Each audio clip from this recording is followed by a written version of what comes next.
जी नमस्कार, प्रणाम, स्वागत। मैथिली गाना राइटर में आप सबके करते हैं। तो हम मैथिली का राइटर आशीष जी तो आज ही एक सुपर डुपर हिट सॉन्ग लेके आए हैं।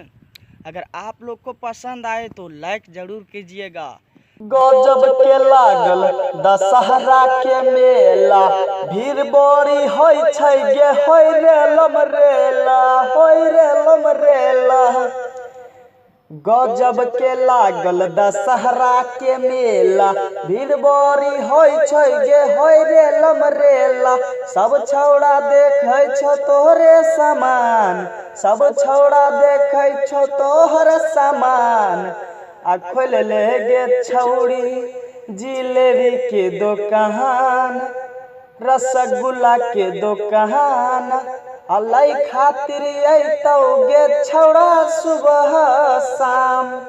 खोल ले गे छौड़ी जिलेबी के दुकान, रसगुल्ला दुकान। लाई खातिर अइतौ गे छौड़ी सुबह शाम। तो कैसा लगा हमारा वीडियो गाना? तो अगर पसंद आए तो लाइक शेयर जरूर कीजिएगा, और आगे के हमारे गाने लेने के लिए हमारे चैनल को सब्सक्राइब कीजिए।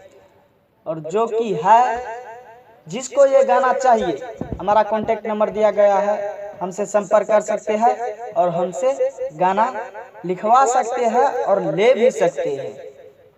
तो चलिए अगले वीडियो में हम मिलते हैं फिर कुछ इस तरह का मैटर लेके।